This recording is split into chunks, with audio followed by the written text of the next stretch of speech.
We'd just like to take a quick moment to bless this podcast. Thank you. Thank you. I hereby swear for the duration of this video and podcast to be not so subtle in any way, Thank you. shape, or form. Thank you. I will follow in this testament. So help me subtle. So help me, subtle. Praise the flying spaghetti monster. Thank you. Praise Lord Subtle in all of his glory. We look up to you for strength and guidance. And funniness. I feel in my heart that being subtle is one of God's main sins. I intend not to be subtle in any way. Thank you. Amen. Thank you. May our dish fish ever be steamed. May the great dishwasher in the sky cook the salmon Forever. to a perfect To 145 degrees. Thank you. Thank you. Thank you. Amen. Amen. Amen.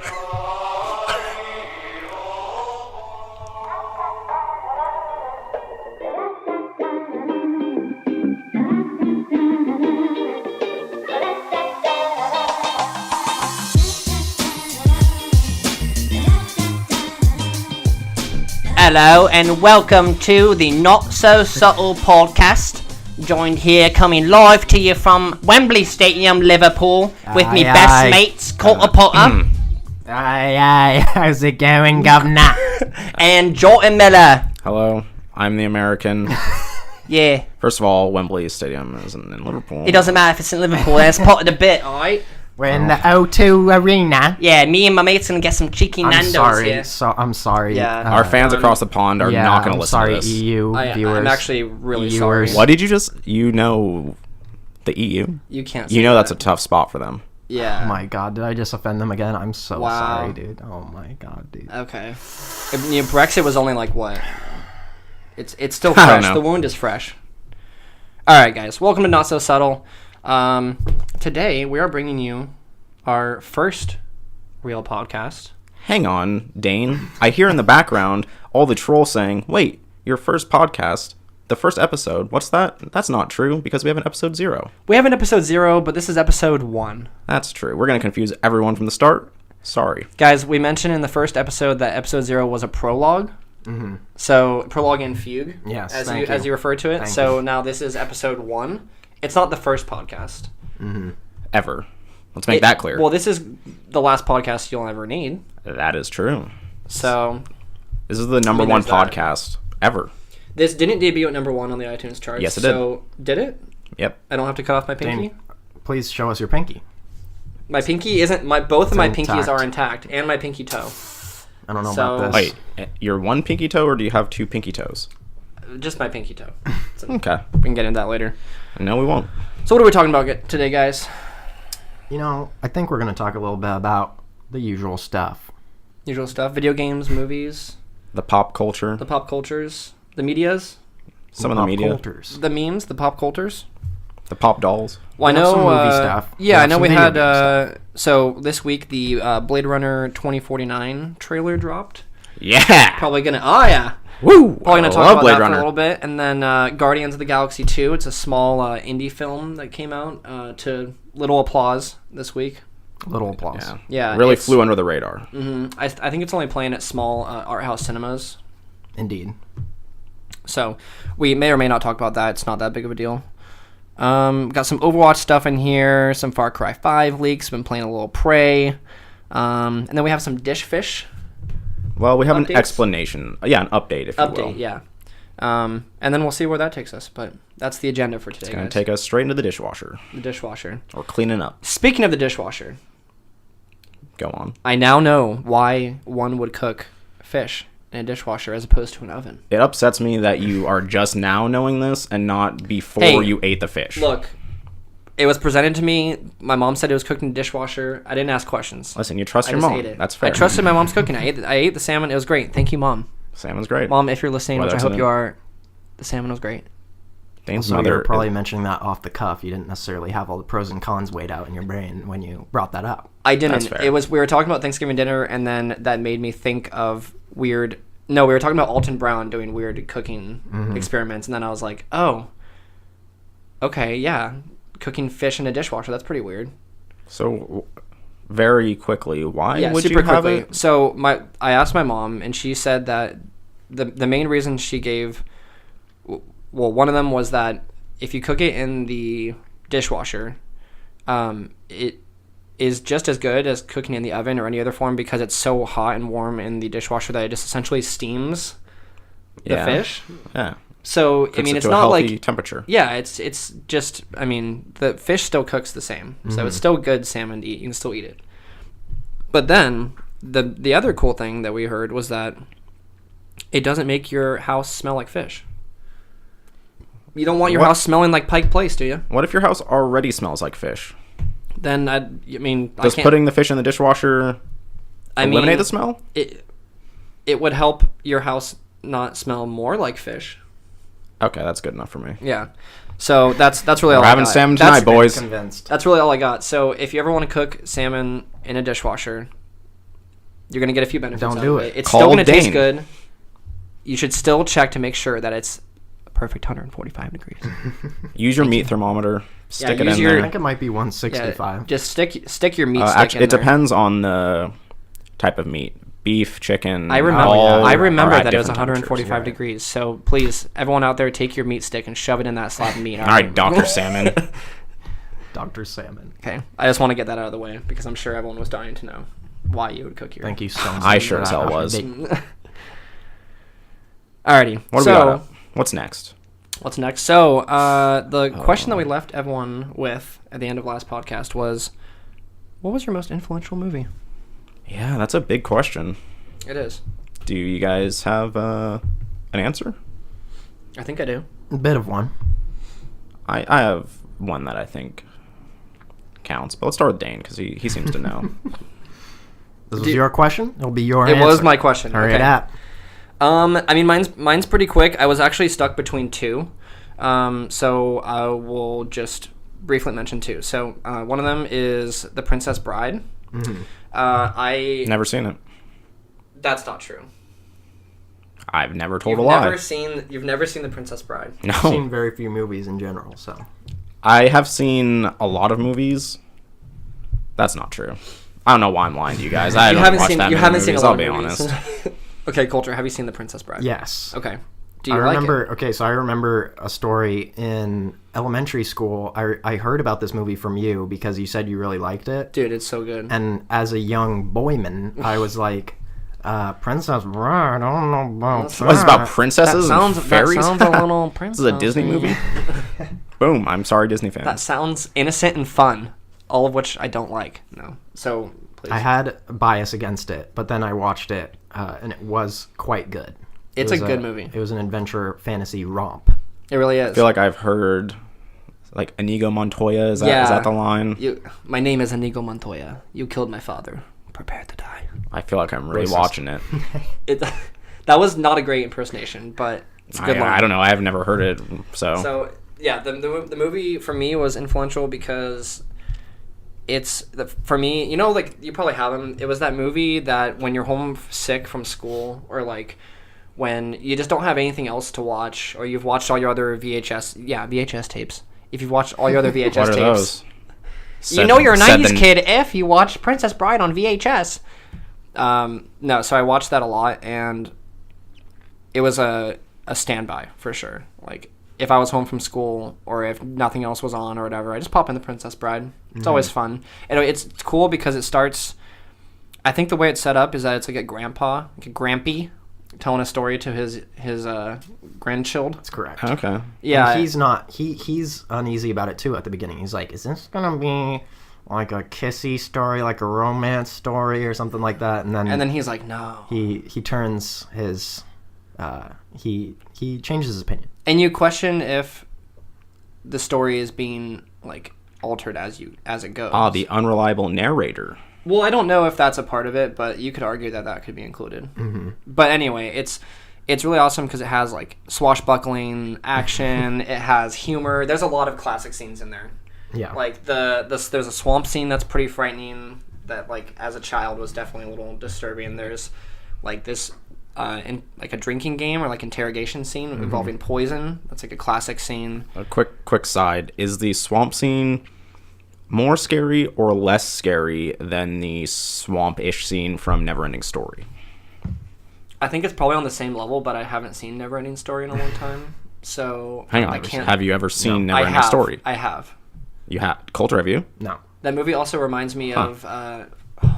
Is it the Page Turner? Page Master. Page Master. Dude, that's a dope movie. Dude, that we should watch that movie. That's not my most influential movie, but I have seen that movie probably 25 times. Yeah, I so highly enjoy that film. movie is awesome. But yeah, so Princess Bride, super fun. Watch it. I've seen that movie countless times, so definitely influential on me and for my sense of humor. I really like There's those. humor. There's action. Yeah. There's drama. There's romance. Yeah, it has There's everything. everything, dude. It's a whole melting pot of genre. And I honestly think anyone can enjoy that. Like, as a child, there's definitely stuff that probably went over my head. I haven't seen it in a few years. What's that guy's name that says "Inconceivable"? Oh. Is that Andre the Giant? No. What? Andre the Giant is in the film. Oh, he Andre the is. Giant is like his like sidekick. Right yeah. there, like his So like the big bad guy, I guess. Oh, the is- giant guy. No. Well, I was gonna say Andre the Giant, the giant guy. The giant The guy. leader of the group of bad guys is a popular like voice that you've heard everywhere, and he says "Inconceivable." Yeah. Is it And another wrestler? That's the guy that's in the drinking scene with the poison. It's Hulk- a classic scene. It's a classic scene. Is Hulk Hogan in this movie? No, is The No. Rock in this film? What's his name? Should the he have main been? There the is a main Rock. character is him. his name Errol? No, what's his name? Is it Errol Flynn? For someone who claims this I is their don't most know. I influential don't know. movie, you seem to be struggling on No, the I details. don't remember. Details Well, I are don't remember the a little actors' shy. names because I wasn't paying attention to it as a child. Wow. Some Anyway. film critic you are. Okay, so that was a really good movie, and then really quickly, super fast. My other one that I was struggling to decide between was the original Willy Wonka and the Chocolate Factory, Yeah. because that is also a very funny movie, and I think had an impact on me as a child for my sense of humor and all that. I didn't watch that movie as a child. Dude, that movie is dark. When you're a kid, when he's going through like When he's the going through the tunnel, yeah, when he's the going through the scary tunnel, and he's tunnel. like he's doing like the crazy stuff. There's no knowing where we're going. Yeah, man. Yeah, and you see like a chicken like get its head cut off like in the background. Yeah. and there's Wow. like bugs like crawling and stuff. Yeah, there's like some Why? fever dream Why and do they stuff. do that? I don't know, man. It's really weird. And even the very first time that you see Willy Wonka, where he's like hobbling out with the cane and he looks all like decrepit, and then he like falls forward and does that somersault, like one of the best That's character one of the intros. best, yeah. And apparently that was the first time the kids had ever seen. Really? Yeah, like he had never been on set before, and when they shot that scene, they thought he was like a Wow, cripple. so that was a real introduction. Yeah. That's crazy. That That's seems pretty weird cool. to do. It's pretty risky. It's similar to the way they filmed the chest burster scene in Alien, The Where they first, didn't know? because no one knew that the alien was. that was the first time yeah. anyone saw an alien. Yeah. I didn't know that. Yeah, they In they the knew world. it was going to be like a horror movie or whatever, but I'm pretty sure they shot that movie in sequence, and they didn't know that like that thing was going to burst out of him. That's neat. Yeah. So anyway, so those are mine. Nice. Moving on. I would have to like the Just easy answer. I feel like is Star Wars, which Oh, yeah. Yeah. That's a good one. is classic. We all love Star Wars. As a young man, I watched all the original trilogy, and it's good for all ages. Everybody can get something out of it. But I agree. yeah, I was a huge fan of that. I feel like that's a little boring to talk about. Everybody likes Star Wars, or at least hates it because they haven't seen it and they like hate everybody talking about it. But Can I say if something you really haven't, quickly? yes. Really fast. When I saw Star Wars Episode 1 in theaters with my dad at the really shitty theater down the road that plays like Bollywood movies now. Okay. I don't even know how it can. It's over near like Big No, Five. I know where Yeah, it's yeah. at, yeah. Do you know this one? If you know exactly where we are, yes. Now we gave away our location. No, so there's this really awful theater, and based really quickly, the when I saw Episode 1 there, Phantom Menace, the projector died in the middle of not even in the middle. It was like You got off lucky there. yeah, I think it was the scene. I somewhat remember it being the scene where like Darth Maul is chasing them onto the ship and they leave Tatooine, and then he's like Oh, looking up at them. that's and he's like near he's the beginning. Yeah, it's pretty early on. So yeah, the projector definitely was like skewed at one point, and then it just like shut down. Yeah. And so little did I know that the universe was actually trying to save me from seeing that movie. That was definitely a sign Yeah. saying, please don't finish this movie. yeah, that projector movie, issues. That movie had. Although you did miss the best part of that movie, but it's okay. Yeah. That's true, but they gave us free tickets to see it again. Still I not didn't worth go it. back to that theater though. Still not worth it. Oh no, they gave us our money back. That's what it was. Yeah. Anyway. All right. Sorry. Well, you didn't get But completely I robbed. think the more interesting, like, influential movie was Cloverfield because All right. that was a really mysterious movie. The trailer for it didn't say the name of the movie, so when you went to see Transformers in theaters, it showed the preview for Cloverfield, but it didn't like tell you what it was or what was happening. You just see like a crazy like disaster happening like off in the distance, and it's found footage. I think that probably like introduced me to found footage movies, and I really enjoy found footage movies even though they're like played out at this point. But and at the end of the movie or at the end of the trailer, all it said was 1/18/08 or something like. Oh yeah. Wait, was that the one that started off like pretty much the first scene in the movie when they're in like the apartment and the party, and then they're you at a see party. like the fire? Oh, and yeah. yeah. And you like from the camera like it pans or it zooms into New York City, and there's like a fire and like there's something going on, but you have no clue what it is, and it's just so mysterious. And then it doesn't even tell you the name of the movie, so you're like, what did I just see? Like, what is this? And also, movie? like, wasn't there? Somehow remember the first time seeing that. Maybe it was something else, but like there was no cuts, right? It was just like the normal, like it was a normal scene, and you're like, what is this from? Yeah, I think that's part of it too, is because you're like, I'm just watching. Am I about to watch full film? Am I about to watch? Because it just starts in the middle of it, and you're like, what's happening? Yeah. here? Yeah. Is that the one where they show the Statue of Liberty head? I think that might be Like like crashing the down or teaser or like the kicker at the very end. Okay, Yeah. so you're like, oh, it is New York. So That's a good movie. yeah, that was very interesting because I like mysterious stuff like that. J.J. Abrams is good with like mysteries and mysterious films, and I also enjoy the found footage aspect of it. I think that's a big moment for us too, for just media, because it had that crazy like viral marketing campaign. Yeah. And like That's something I didn't even touch on. Is it had That's a true. very big viral marketing campaign that actually. Were you guys had a- aware of that at the time? well, you know more Not about it than I really. do, but that's because of recent. Yeah, stuff, right? I like after the movie came out, I was looking for reviews, and then I saw a video that was a complete breakdown of the viral marketing campaign. If you don't know what viral marketing is, it's where they do an indirect advertising campaign where you're kind of like maybe you'll see a billboard for some product that's in the movie. So there's a product in Cloverfield called Slusho. So imagine name. like you're out like getting groceries or whatever, and then you see like an advertisement for Slusho, and you're like, what is that? Like, is that something I can buy? But it's just subliminally telling you like, oh, this new movie is coming out. Like, See, maybe I should figure out more about it. That's so Yeah. cool. Yeah. That is awesome. And it had a really big one of those. I can't get into all the details of that, but One, yeah. neat. I remember that movie being kind of scary too. That part where It is a horror film. it is, but there's a part where like someone has like infected in that Spoilers. quarantine area, and they like, yeah, sorry, spoilers. This movie came out in what, 1955? A little off. No. It came this out movie isn't on the wacky okay, film list, yeah, so no, it's it not. came out fairly It recently. came out 1/18/08.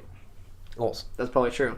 No, but it was where that person's body like explodes or whatever, and like behind that like tarp. I remember that being really scary, and I saw that in theaters. You're like, people are dying I on was like, screen. there's someone blowing up. Jordan, what is your most influential film? Well, What turned you into the man you are today? that is actually going to be Star Wars. I don't want to have to no. admit that, Oh, but I no. mean, it really is like the first Star Wars film. I watched that when I was very young and watched it just so many times with my like family over and over again. And I think the ethos of the Jedi has affected my life. Do you live by the Jedi code? I live like a Jedi, which is to say I don't have emotion and I don't feel for people. I live like a Jedi. I also am a hermit. All right, we're gonna introduce you as a. What's your Jedi name? Jen Miller Obi. Jen Camilla Roby. All right, Yes. we're gonna roll with that. Jin Moby. Jin Moby. How about that? Moby Dick But, is my. give you that but one what for about free. it? What about it was influential for you? Like, I mean, just the like watching the hero Luke Skywalker, like that. When you're very young, like you get impressions put upon you by watching that kind of stuff, and I just true. watched that. I was like, oh, this is like a good guy. This is a good hero. Mm-hmm. This story is like super interesting to me as a young kid, still is now. And I felt like I would try to reflect like myself based on that as a kid. So, you know, in video games where you get like that moral choice, I'm like, oh, I'm gonna be the good guy because I'm gonna be guess Luke what? Skywalker. Luke Skywalker's it. damn idol to me. And I'm gonna be him at any given time. So yeah, that's it. Very nice. Also, The Pagemaster, because it's just a sick ass movie. Dude. If you haven't seen The Pagemaster, watch it right now. It's awesome. I'm pretty sure that movie won at least 9 Oscars. That movie is probably universally panned, but I think it's really good. No, I think it is at least in the top 10 on the American Film Institute. No, it's It's not. absolutely It's not. 100% not. But The Pagemaster is a great movie. When was that movie released? Let's hear some guesses. 1998. 98? I don't think I've seen the full movie. Really, Oh, man. Do you? I think Put that on the list. That's a really I good definitely movie. know dude. of it since I was the one that told you what it was called. But 19. That movie's almost as old as I am. It's 1994. All right. A cowardly boy who buries himself in accident statistics enters a library to escape a storm, only to be transformed into an animated illustration by the Pagemaster. He has to work through obstacles from classic books. Blah blah. Yeah. Anyway. Got And your the- and I'm Jekyll pretty Hyde sure- sequence. It's good stuff. And dude, the main character is Macaulay Culkin. Dude, that guy looks like a meth addict now, but at one point he was an innocent young boy, and in this case he was the Pagemaster. the page. I think that movie The is pretty Pagemaster. influential to me as well. I watched it a bunch, and it's a good story. You know, this little kind of nerdy kid shows that he can be the hero by Right? And guess just who? simply reading books. Do you remember who played the titular Pagemaster? Danny DeVito. No, it was Christopher Lloyd. Oh, Isn't that the same guy who did played- Back to the Future? He was Okay. Doc. cool. Yeah, that's a good movie. I mean, Danny DeVito would have been better, but whatever. It's too late now. So, I'm the Pagemaster. that was Pagemaster reboot. That was my Danny DeVito. The gang goes into accidental statistics. The gang goes. Okay. What's So- next? Next Oh up. wait, I think we have a serious topic next. yeah, Oh please. my God, no. Dude, It's not. This isn't a joke. this actually No, isn't a joke, guys. We, for once in our lives, we're all gonna have to be deadly serious here. That's a poor Coulter, choice of can you words. please inform us of the unfortunate incident that took place approximately? Was it yesterday? It was yesterday morning, I believe. May 9th, 2017. I think what we're going to do is we're going to have a moment of silence because Big Black from the show Rob and Big passed away yesterday. No.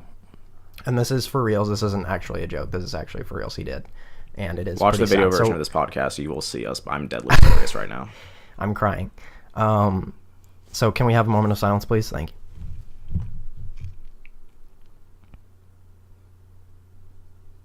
Thank you. Big Black. God bless you. Yeah, so Seriously, though. that is really sad. I watched Robin Big as a young man. Yeah, man. It was on MTV, I think. That's or VH1. One of those channels for young men. Is there a They blur difference? together. Aren't they? They're the same thing. I think VH1 is like a subsidiary of MTV. It I could be must- wrong. It must be. Not gonna make Weren't they any within bold like one claims. channel of each other? That has no bearing on whether or not they're No, related. that means everything. But the show was very good. Rob and Big had a very good dynamic. Their They were chemistry very is funny guys. awesome. Very funny guys. And do you I have any never- memories of that show? Well, either? I never watched Robin Big. I know of them because it's pretty much impossible not to, which is why this is actually kind of, I mean, I don't know Big Black personally. I did not watch Robin Big. I did not make these memes. But yeah, I don't really have any connection to them, but it is sad because they were definitely influential for Yeah. that style of comedy. But yeah, I remember seeing clips. Yeah, I definitely watched a lot of Robin Big, especially those early seasons. Like that show's real funny. Those two had a really like hilarious chemistry together. They got into a bunch of silly hijinks. It was fun to watch. It's so what a was shame the- that he is no longer with us. What was the concept? Like, was It's basically a reality TV show. Well, here's the concept of why this is a thing, is because Rob Dyrdek is a professional skateboarder, and he would get harassed by, he's a street skater, so he would have to find places like out on the street to skate, and Yeah. so he would get harassed by security guards, Mall and so cops. he wanted a security Paul guard Blart. of his own to securitize the other security guards. Hence the introduction of Big Black. so Large black. he turned the tables on Yeah. the man. Yeah. And then they just were funny. I think they like did a video for some road trip like thing, and then people liked that so much that they got their own show. Yeah. So that's how that became a thing. Okay. I wanted to kind of segue this into a couple other MTV shows. I don't know if you guys... Dane apparently had no childhood and he didn't watch any of these shows. I don't know but why I didn't. I mean, I've seen these you have cable throughout TV? Yes. I mostly just played with like my Rubik's Cube and like my Etch-a-Sketch and things like Just that. real toys. Wow. Yep. And like marbles. Gee, your life was so Pick up exciting. sticks. Yeah. Lincoln Logs. It's only gotten more exciting from there. I definitely watched Robin Bake. I feel like I've watched other MTV shows. I couldn't name them. Does Jersey Shore count? No. I've never heard of that. What is? All right, never mind. I've heard of Jersey, but Do you guys remember the show Room Raiders? Oh yeah. no. Okay, Room Raiders. What man? What's that dating one? Where I remember Cribs. Where their parents have to pick the their suitor. Is that a thing? I don't remember that. You don't remember that show? That show's Were their awesome. Like, is that parents- Catfish? Is that that's not Room Raiders? That's a different show. No, it's that a you're different talking about? show. Yeah. What is Yeah, Room I don't Raiders? remember that. So Room Raiders is a show where there are three, I guess, I'm not sure if it's always guys or girls, but the instance I'm thinking of, there's three dudes that are looking for love. And Of course. then Aren't we all? they get taken by the people of the show, the security guards, the big blacks of the show. Big blacks so of to the speak. show. And they get taken into a van. No. And then It's a not that girl. bad. It's not that bad. They have consent. And so You will be taken. the girl that's like the hot girl or whatever that they're trying to date or whatever. Yeah. Shows up at each of their houses and looks through their rooms. No. Oh, I do remember this. Yeah, and they have a little spy kit and they have gloves. They have like a UV to see if there's any like substances on the bed. Human. And substance I on was the always bed. like, what does that What, prove? like what, Jordan? I'm not gonna say it.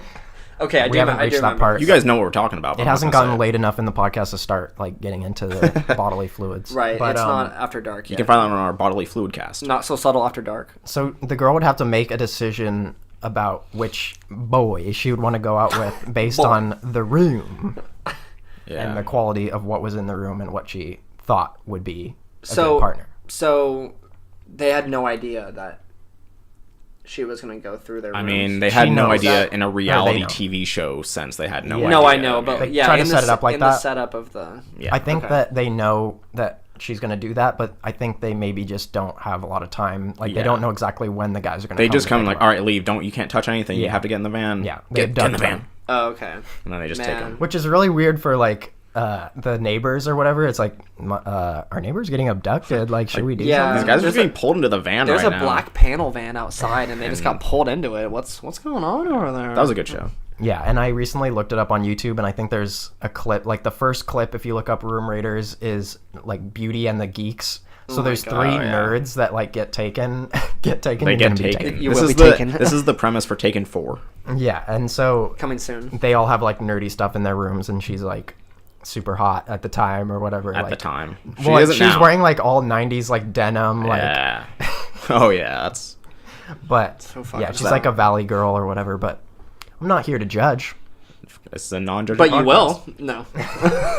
The show Okay. I was talking about was Parental Control. Does that ring a Control. bell? No, it Oh doesn't. yes, I do remember that. That show's pretty funny. Okay, there's also a show called Next where there would be a girl and then there'd be like 5 guys on a bus and then one dude would come out and they'd have like a quick date or whatever, and if she didn't like the dude for any reason she would yell next, and then another dude would come off the bus and they would like keep going with that. No. And then if she like there would be tons of times where the guy would just come out, she looks at him, next. That's Wow. so rude and disheartening. It's like, and then the music's like boo, and he's like, oh, fuck you damn. then. That's That's just a terrible. fun time. Wait. So what Real would good for self-esteem. I love bowling?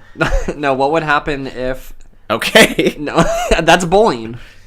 Oh, I thought you said I love bowling. Oh no. I mean bowling. Okay. Is, bowling is Jordan's fine. like, all I right. was like, are you gonna Bowling. go to the MTV show where they were bowling? I don't No. recall That's that the one. show. MTV's I Love Bowling. MTV's bowls. No, but what would happen if someone were to raid your room right now? That's a great question. I mean, it's a little messy. I'll be honest, but it's not that bad.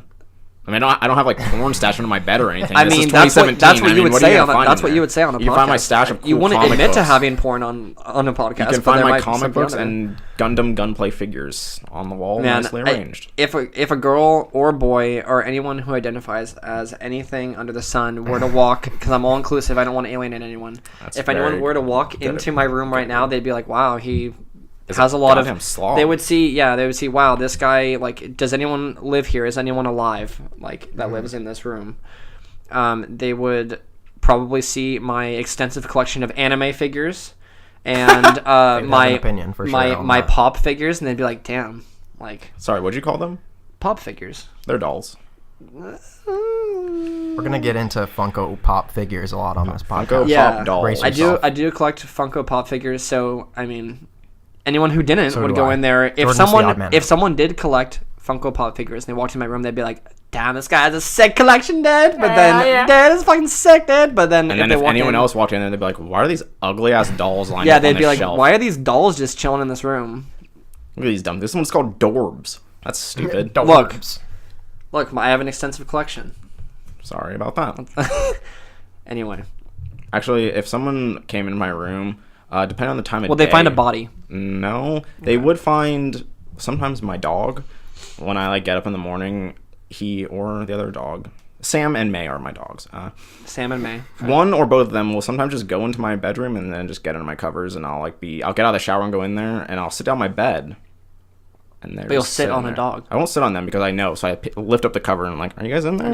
You're like, you And they say, audibly, "Yes." audibly, And you're they like, say, "Is anyone "Yeah, in there?" I'm And they're right like, "Yeah, what's up?" So yeah, they might find a dog. Hey, dude, we're just chilling, chilling dude. in the back. Dude, it's pretty warm under here, dude. I think that would be a good plus if someone came in my room and was like, "Oh, there's just a dog in here. What the?" I'm like, yeah, I just have it in my room sometimes. I don't know. It's just there. There's always someone there for snuggles, even if it's not you. It's true. Always someone there to remind you. What do we got next on Is that a Zakadane? song? That is a song. Thank you. Not one I'm aware of. Always there to remind me. Next on the docket, well, we mentioned it in the beginning, but there was a small indie release this week called Guardians of the Galaxy Volume 2. Or Is this the Poo. second one? This is the second volume of Guardians of the Galaxy. Okay. This is a book series. It is. Are The you- joke there is it also is a book series. It's Are you a okay? comic book series. Nice. But we're talking about the movie. We are. We all saw the film. We did. We did. Well, at the it wasn't the midnight release. It was the It was the first was the release premiere. that you could go to, that you could buy tickets to. As a normal person. in Washington. Yes, in Washington. Is that actually true? Yes. Yeah, I mean, Earliest. I mean, it was the Movies- earliest time. yeah, movies come out like it's so weird now because movies used to come out on Friday at 12 a.m. and now they Yeah. come out on Thursday At like 7. at like 7. I think probably it's because they realized that, like, no one but kids were really going to that. Like, people with jobs don't. I mean, Yeah, people would go, but only the nerdiest of nerds would go, and it Yeah. wouldn't be convenient. yeah. And so now I feel like 7 p.m. that's a decent time. They even had one at I what, like like that. 10:30. Yeah, Those were the it's latest like ones 7 they had. and 10, and then sometimes like a midnight if they want to go crazy. Yeah. If you want to get real wild. But enough about that. Yeah. Jordan, what did you think of the film? Okay, so I should probably start this off by saying the first Guardians of the Galaxy, probably my favorite Marvel movie. Okay. I think it has the best writing. The tone fits the comedy really well, which is one of the things that I've started to dislike about Marvel films is just the comedy and the jokes in general are kind of turn me off a little bit.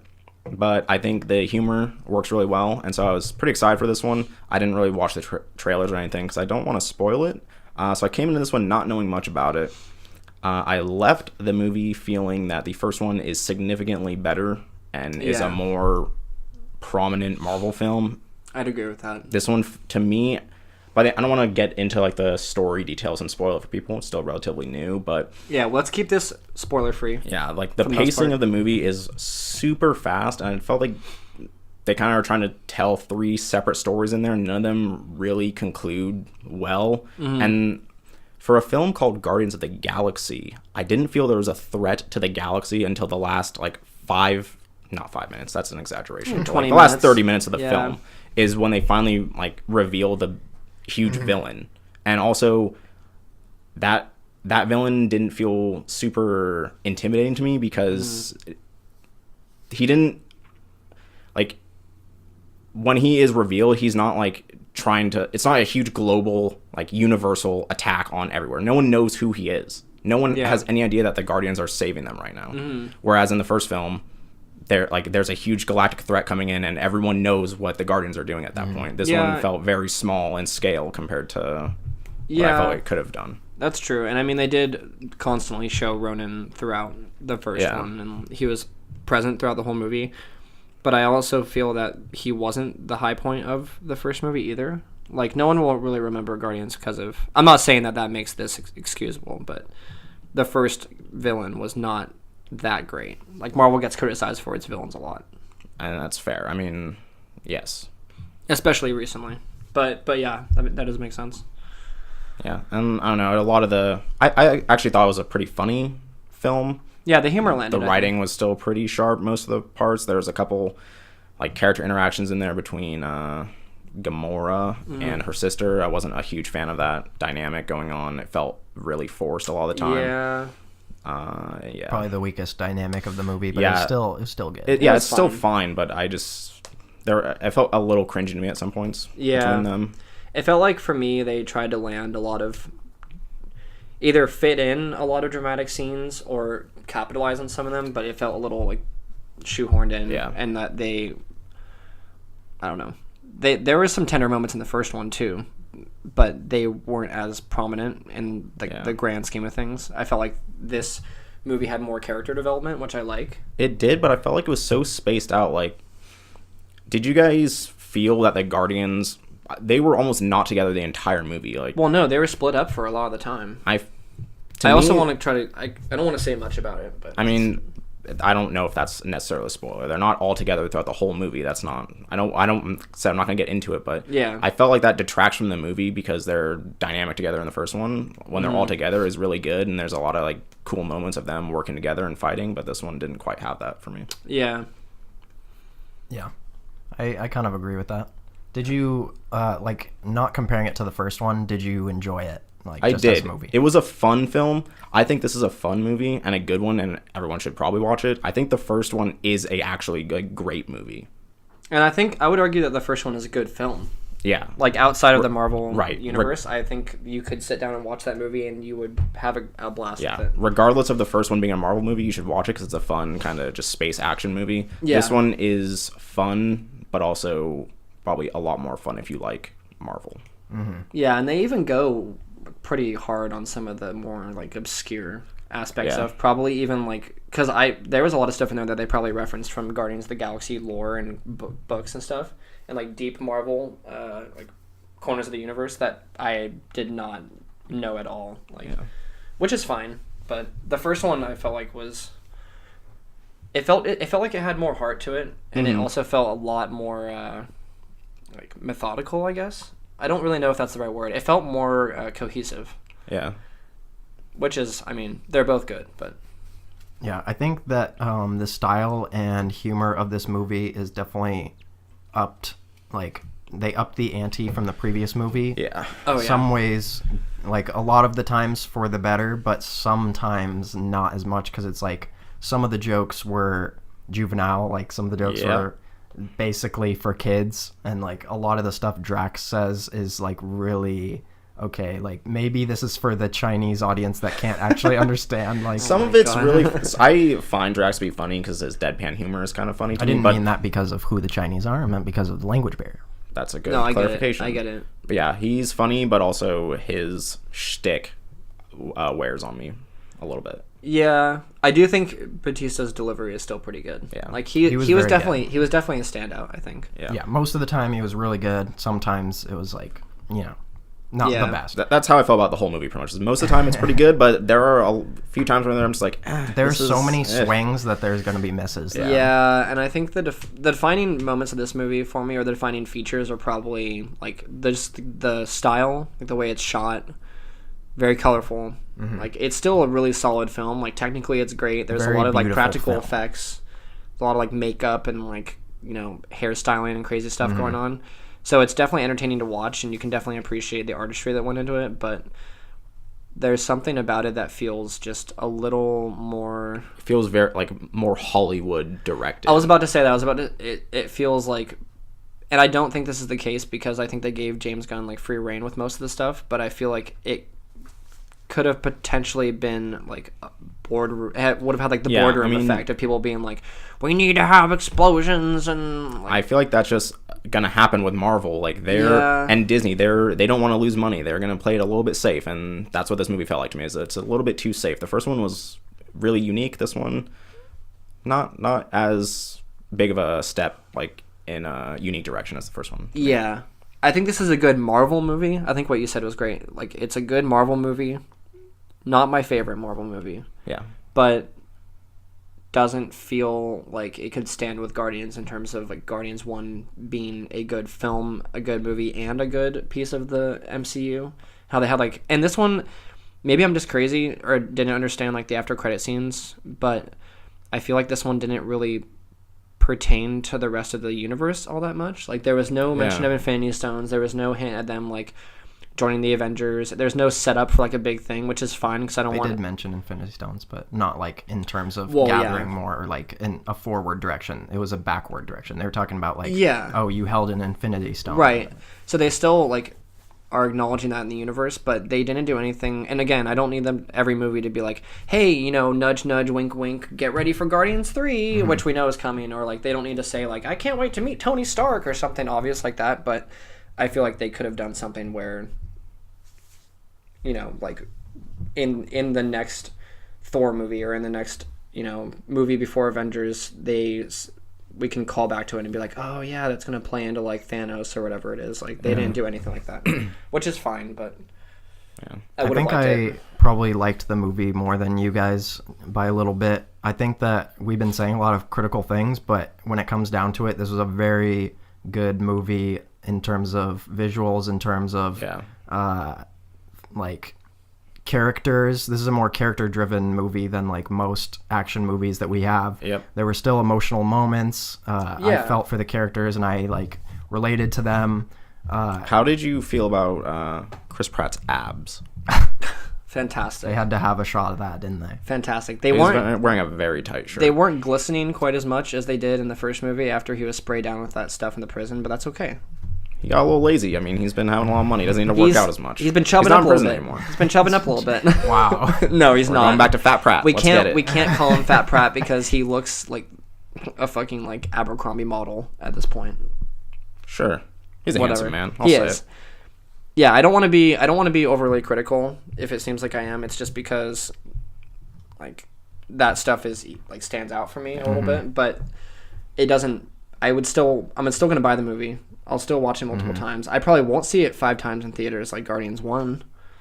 I probably won't buy a $180 Rocket Raccoon figure from Guardians 2. Yeah.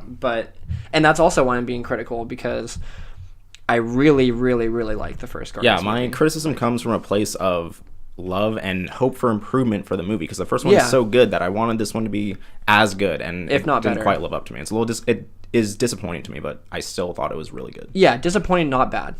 Which is interesting because I feel like people weren't as critical of the new Star Wars when it was kind of in the same scenario. Like, it didn't live up to it in any way, but people still like gave it a pass. I'm not in that boat. They didn't really, though. I absolutely... A lot of people criticized Force Awakens. I mean, we all did. I mean, I still feel like some of us did. There was I definitely criticized Force Awakens. Not as much as you guys, probably. There's a lot more criticism for this movie, I feel like, than there was criticism for Episode 7, and I feel like this movie deserves more love than hate. So, yes. I think it's generally... I mean, it's been well received by critics and audiences. I've been hearing a lot of like negative, because like all the big mainstream like Times and stuff like that are reviewing it badly. So it has almost 100,000 votes on IMDb with an 8.2. Yeah, that's all nerds. I mean, yeah. IMDb cannot be trusted if you're looking at the fan like sources. That's completely biased. We have an 81% on Rotten Tomatoes from the critics with that's fair. 270 reviews. So that's pretty solid. I mean, that's a little bit on the lower end for a Marvel film, I feel like, but that's fair. I mean, don't get me wrong, Guardians 2 is not perfect. No, it's fun. It's there are some like poor parts in it, I feel like. And then a 90% from the fans. Of course. Now, the first Guardians of the Galaxy has a 91% from critics. Damn fine film. It's a really good movie, and then 92% from audiences. So, still really good. Indeed. Yeah. Should definitely get into the next topic. Yeah. Anyway.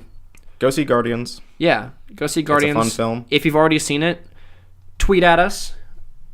Email us. Tweet us your favorite Chris Pratt abs shot. Mm-hmm. There's two. I was going to say there's one. I know. Please Photoshop your face on Chris Pratt's abs and post it on our Facebook page. I would love to see that. Get 5 of your friends, plus you. That's 6. And put yourself on Chris Pratt's abs. For all you dummies out there, that's 6. We're the 6-pack bros. The 6-pack. All right. Alrighty. What's next? So next up, just a quick little segment here that I thought we should talk about is the Blade Runner 2049 trailer that released All a couple days ago. Guys, I'd like to welcome you to a segment called Dane's Soapbox. Dane's Soapbox. Dane's the only person here who loves Blade Runner and will save it from critical failure at the box office. So we watched the Blade Runner trailer. I watched it as soon as it dropped on Monday. I was at work, but I watched it on my break while I was getting me some cafe. Okay. And I really liked it. And you guys Can you just back up a little bit and start from like when you were born and like... And when you first watched Blade Runner when it came out, and how Yeah. it was a critical failure, but later in life it became So, popular film. way back in 1993, when they first cut the umbilical cord, Blade Runner was actually on in the background in the hospital room. A lot of people don't know this. Blade Runner is Dane's father. And then I remember just seeing Harrison Ford on TV and going, Harrison. That was your first word. That was my first word, Harrison. Harrison. But the trailer. Really enjoyed the trailer. You guys just watched it like an hour ago. Yeah. What do you think about it? I just want to hear your thoughts from someone, and it's okay if you don't have a lot to say, but thoughts from someone who hasn't seen the first Blade Runner. And It's then on the film list, I believe. It is, and then I can give my piece. My piece will be Okay. quick, but From the trailer, at least, I like the music. It sounded pretty neat. I like Ryan Gosling. yeah, He's a good dude. he's a cool guy. Sad Jazzman. He's a sad Jazzman, for sure. If jazz music doesn't play in this film and he doesn't take it upon himself to really explain the intricacies of jazz, I'll be severely disappointed by this film. Jazz probably will play since it's gonna be a noir-ish film, Okay. and I hope he probably will be sad at some point. Okay. He So- looks sad almost the entire time in that film. Anyways, The alternate title is Sad Jasmine Goes to Space. that's a good movie name. It's a good movie. Okay, anyway. But yeah, I like the aesthetic of it. It looks pretty cool, kind of cyberpunk-ish, future space. Got some cool neon lights. Yeah. Cyberpunk neon lights. That's Some cool. Neo that's a cool Tokyo look. looking. Yeah, Neo Tokyo. it looks cool. But again, the trailer doesn't really do I don't know what to expect. I have no frame of reference from the first film. Is there a Blade Runner 2? No, there's one Blade Runner. Are you sure? The original, yeah. There's an Okay. original Blade Runner. There's like director's cuts of it because Ridley Scott can't let it die.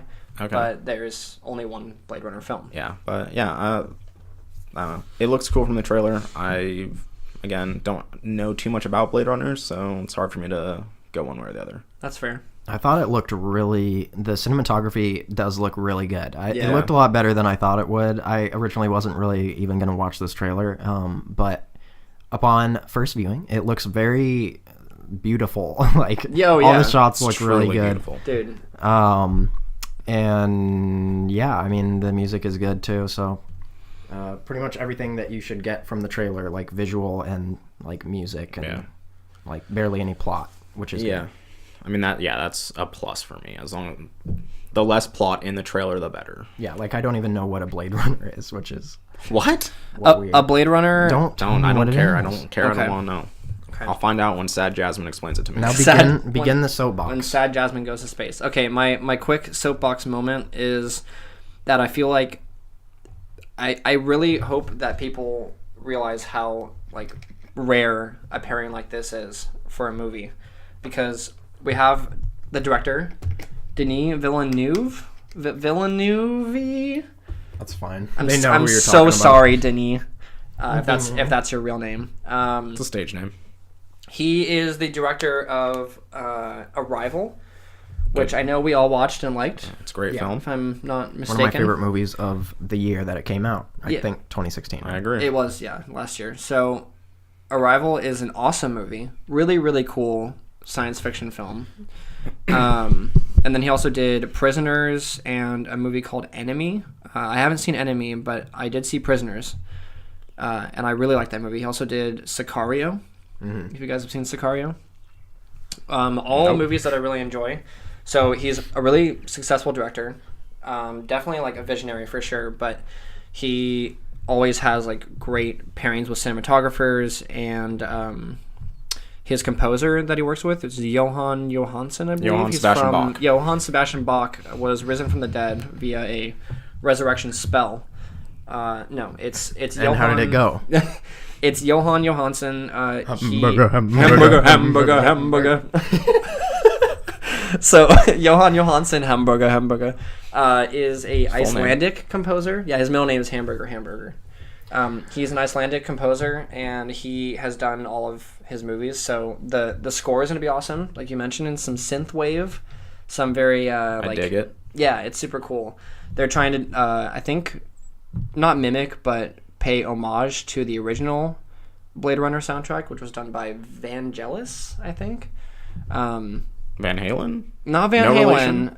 No relation to Van Halen, but they did a cool synthwave like cyberpunk influenced like jazz noir soundtrack, which is really awesome. All right. And then, Coulter, you were mentioning the cinematography. This is actually shot by none other than Roger Deakins. A name I know absolutely nothing of. So he's done every movie he shoots. I'm going to say it. You know what? I'm going to say it. Do it. It's near perfect cinematography. He's done Sicario, Prisoners, Skyfall, True Grit, No Country for Old Men. He's done The Village by M. Night Shyamalan. He's done most of the Coen Brothers films, so like Oh Brother, Where Art Thou, The Big Lebowski, Fargo, Shawshank Redemption. This guy has shot like some of the best movies of all time. This is the segment of the podcast where we name films. I was worried that you were going to say films that I didn't know of, but I know two of those Yeah. films. But I've seen two of them. But anyway, Wow. he is like, honestly, this guy, like in the nerdy like technical aspect of films, this guy is definitely a legend. How do you guys know when cinematography is good? What does that look like to you? To me, when I see something, it just I like, oh, that's a neat shot, or like I just don't notice If it anything looks at like all. a photograph, like if it looks like they framed it up, Yeah, like with skill.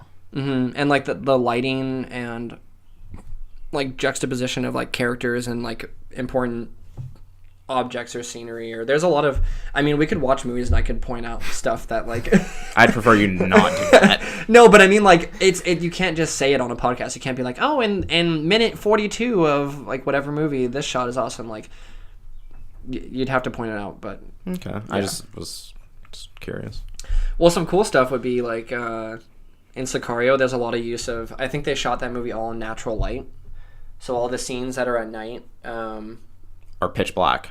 well, they're pretty dark, but like they probably used some effects afterwards, but they used pretty much all natural light to shoot that movie. So there's a lot of cool like effects with shadows and like Huh. I don't know, stuff like that. The Revenant is one that comes to mind. I haven't seen The Revenant. Have you seen The Revenant? Okay, Coulter and I have seen The Revenant. They shot that one in all natural light in the middle of like the woods out in God knows where. I knew that. So stuff like that is cool. But anyway, I feel like this trailer got me excited for the movie. It's always a little worrisome when they revive like a long dead franchise with Yeah. like new actors and new directors and all that kind of stuff. It is being executive produced by Ridley Scott, so Ridley Scott does have involvement in it. I Point think here is, guys, you should be ready for this film and excited. yeah, It's gonna come in hot. Yeah, I really think everyone should be excited for this one because it has the potential. It has all the ingredients and the makings of a great film. I feel like Blade Runner 2049 is a bad name though. You think so? Yeah. I almost wish they would have just called it like, B Runner. I think just Blade Runner like Roman numerals 2 would have been cool. Okay. Yeah. What about Blade Runner, but the L is No, don't do that. nothing? Okay. No. We could do, what if they did... What if that it's doesn't called work. Blades Runner? What if it was called Brunner? What if it was called Ballade Renaire? Blade Renaire. It's a art house French film. That sounds right. So what's the next thing on the docket? The next thing on the I docket think it might be our wacky is film. The wacky film of the night. Yeah. Little transparency behind the scenes. It's been about 2 weeks since we've actually watched this film, right? Is that true? No, it was last. No, it wasn't. No, it wasn't last week, was it? Or was it last week? No, it was. It was on like Monday or We Tuesday. usually watch the film right before we film this podcast. Yeah. But So it was a week. Yeah. times were changing, so we couldn't quite get that to work. We but- were. Yeah, we had other stuff planned. And but really quick summary of the wacky film list, just in case you guys didn't watch the 0th episode. You should watch it. The zero. You should Or watch listen. that. So we have a list of films that we made that is like 60 long or something like that. Every week we pull out a film randomly. We have a bag full of papers with all the different films' names on it. We pull one out. We're going to true. pull one out at the end of this very podcast. And then, we watch it and then we review it. So the film we pulled was Halloween by John Carpenter. Not the one by Rob Zombie. Sadly. We always have to bring him up every time. That Rob Zombie film looks great. We should watch that.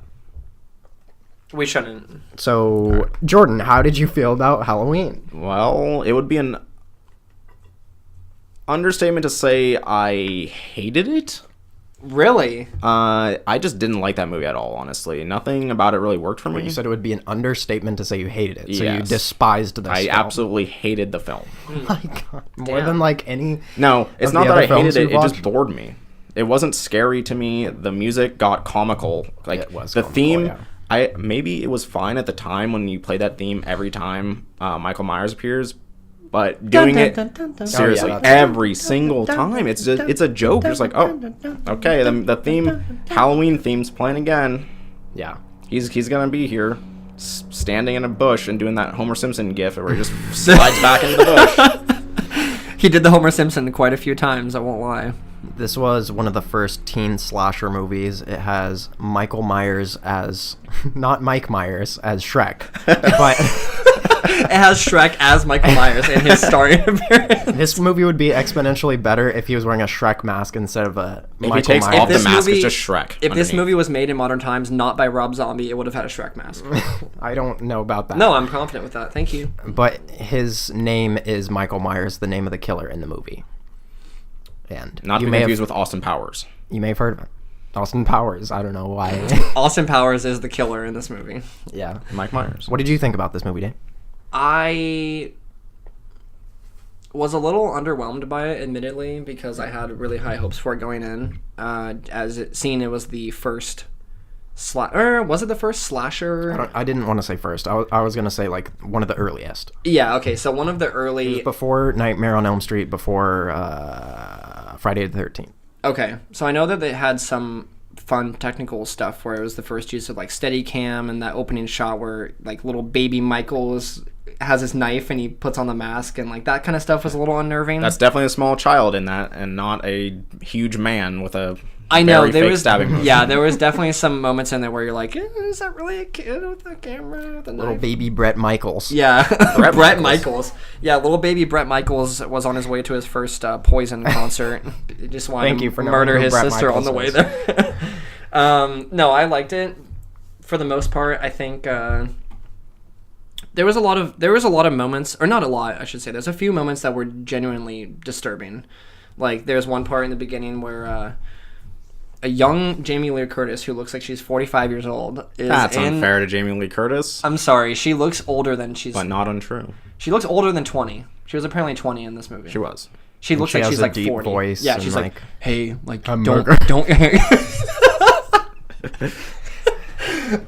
That's what she says to dissuade Michael. No, but there's a scene in the beginning, I'm sure, Coulter, I know you remember this, where she's like chilling in the classroom and then she looks outside and Michael's just standing like over the hood of the car and he's like, just looking in. Yeah. And he looks really, really creepy. And you No can't... music or anything. Yeah, there's just no like, music. There's a guy there. Yeah, there's no music. There's no sting. There's no like dun or like a musical cue. It's just like she looks outside and she's like, damn, that guy's kind of just like chilling. Like, looking And she at does nothing. Does she She does- see him? Is she it does. confirmed that she knows he's there? She does, and then she like tries to go back to writing in her notebook or whatever, and then you see that she's distracted and that she's like just under duress. Under duress. Under duress. How do you know she wasn't just thinking about her homecoming dance and how she didn't have a date? I think it's because the camera like lingered on that dude just chilling near the car for long enough to the point where you're like, well, she probably saw that. Like, I mean, I didn't see it. How do I know she did? I don't know. We can look it up later. But anyway, so there was that scene, and then there's also a scene where Michael like pins a guy, like lifts up a guy with one hand. Michael's a strong man. He's a very strong man. It's whatever. This movie came out in like what, 1970 something. Yeah. 78. So he lifts up a guy with one hand and pins him to the wall with a knife. And then there's a really, I mean, I'm gonna say cool, not because it's about murder, Yeah, but it's a it's good. cool I shot like it. where Michael Myers is just like, it's like a perfectly framed shot of like it's like a kitchen hallway or something, and Michael Myers is just looking at the guy on the wall, and he's Yeah. just like inspecting like his kill, and it's really weird, and like it tells you a little bit about Michael's character without him being like, I like killing. And like, yeah, it doesn't overtly show him like reveling in it, but it's definitely a little disturbing. So there's some cool stuff like that, but overall, Yeah, it's I'm not just the okay most with it. exciting film. Yeah. There's a lot of suspense, or what is supposed to be suspense, that doesn't necessarily hold up today. Yeah. I enjoyed watching this movie. I think we had a good time watching it because we were like making fun of stuff.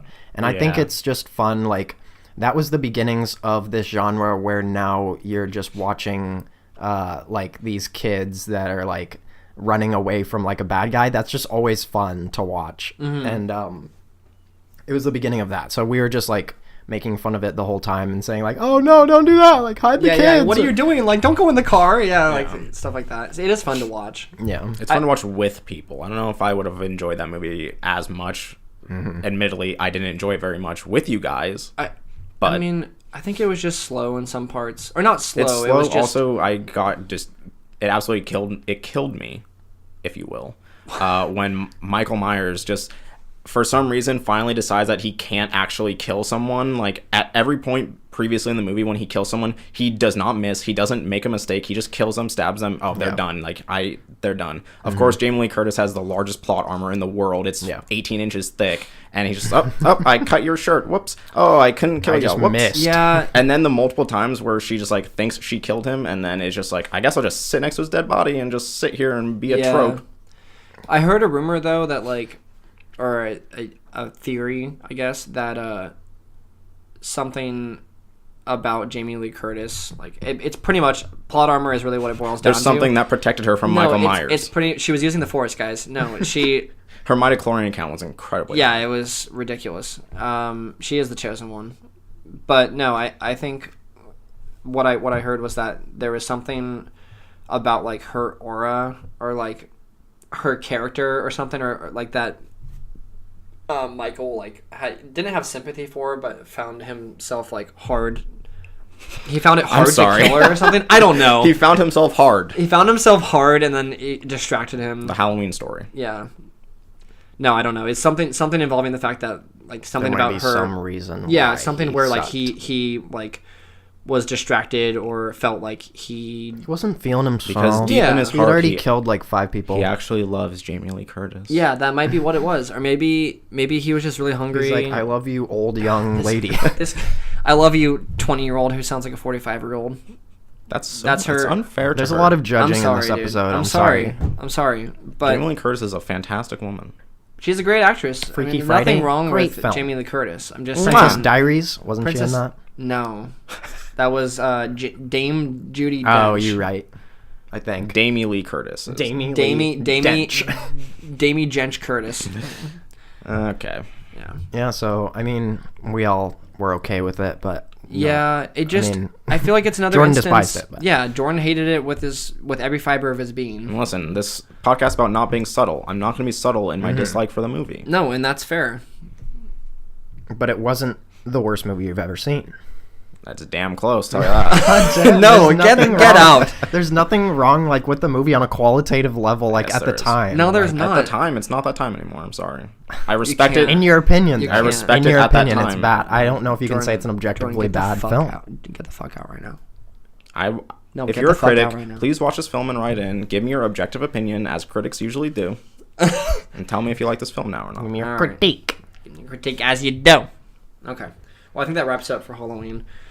Guys, This is gonna be a long one, guys. I'm sorry. Yeah, if you watched Halloween, please let us know what you think of it. Or don't. Please, do. Or not. Or you thought don't. nothing It's up of to it- you. if you thought nothing of it like me, let me know. If you hated it more than Jordan, personally contact Jordan at the Killamilla on Twitter, Please do. so you guys can I've been itching to share my hatred of this film with someone. pitchforks and torches and go to John Carpenter's house. And personally complain to him. Thank you. If John Carpenter makes another movie, I won't watch it. I'll make that stand right here. Is he alive? I don't know. I think he is. I have no idea. Thank Surprised you. He didn't Next blow himself topic. to death Okay. with his movies. So that wraps it up for Wacky Film of the Night. We will be pulling the next film at the end of this podcast, so stay tuned. But first, we got to talk about some video games. Yeah. You guys like video games? I love them. I love video games. I game. I can't tell if you're being serious, Jordan. What? You know I love video games. I know you do. Okay, well, what have you been playing? Man. What have you not been playing? What do you wish you Well, were playing? I can answer that very clearly. I have not been playing Persona 5. Okay. As much as I kind of want to, I have been sucked into the deep void that's been known as PlayerUnknown's Battlegrounds. Oh, boy. I literally cannot stop playing that game. That game is addictive, It's man. so effing fun. The tenseness that you Excuse feel. you. You can't see it, but Jordan is wearing a little pinwheel hat. Like, You lollipop, can see and this. He's 8 years He's a old. baby Thank you. man. But yeah, that game, there's something about it that is just so tense when you're playing it and so exhilarating when you make it to the top 10. I guess I should explain what kind of game it is. So basically it's, for all you millennials out there, it's kind of like Hunger Games where you get dropped onto an island and you have to scavenge for weapons right from the get-go. There's It is 100 kind people. of like Hunger Games. It's exactly like Hunger Games. Yeah. There's no difference except that people aren't in a weird future setting. Like dystopian world. Yeah, or Battle Royale. Aren't if there you've like a seen lot that. more people? There's 100. Yeah. There's 100 Yeah. people. I don't know all the Hunger Games. there's Hunger like- Games there's is 17. like 10 or something. Okay. Or is there 17? That's a little No, bit. I Because haven't they're- seen they're in Hunger groups. Games. I don't know. Anyways. Yeah, whatever. Yeah, so basically you get dropped onto an island, you have to scavenge for weapons, items, and try to make it to number 1. Sadly, I haven't won yet. But you've made it damn close. I've made it second place couple times. I made it in top 10 a few times. We've made it close a few times in We made it squads or second duos. place a couple times in duos. Man, that last match. it's crazy. No other game has made me feel like my heart literally starts pounding when I'm playing because you've spent so much time, not so much time, it's like 30 or 40 minutes sometimes if you make it to the top, but when you're there, like you're sneaking around, the dynamic like sound in the game is so good. Like when you hear a gunshot, you can pinpoint it with headphones, just like turn around, like, oh, okay, yeah, I know this is coming from the southwest. Like this guy's kind of far away. It's just Yeah. crazy. So the concept of the game, like, but yeah, you get dropped on the island, and then there's a play area that develops that's fairly large. The island is huge. It's big. Islands. There's 2 islands. Yeah. It's one landmass pretty much. This play area, and then every 3 minutes? It 4 depends. minutes? Yeah, I guess it depends. Like it starts off longer, gets shorter, but the play area shrinks, and then eventually, you could be the last. Let's say it starts out with 100 people. Let's say the last 30 people are in whatever area, and it shrinks again. You're in like. You could walk from one side of the circle to the other in like probably less than 30 seconds. Yeah. And there's like 30 or 40 people there, and they could be coming from any It gets direction. very claustrophobic. Yeah. Usually the end circle is like not ever in a city. It's always like because of how luck is, it just happens to be like in a field where there's That's where no ours- cover. There's like trees, and you just know you're hiding behind a tree. When you look ahead of you, you know there's like 2-3 other people hiding behind the trees in front of you, and whoever makes that first move to like peek out and Yeah. you're just gonna get gunned down, or Yeah. maybe you win. And like everything can change in the matter of seconds. Yeah. Like that last But you match invest where- some time. You do. Yeah, you do. And that's why the stakes feel so high, because one life and you're done. It's extremely hard to get to even the last 10.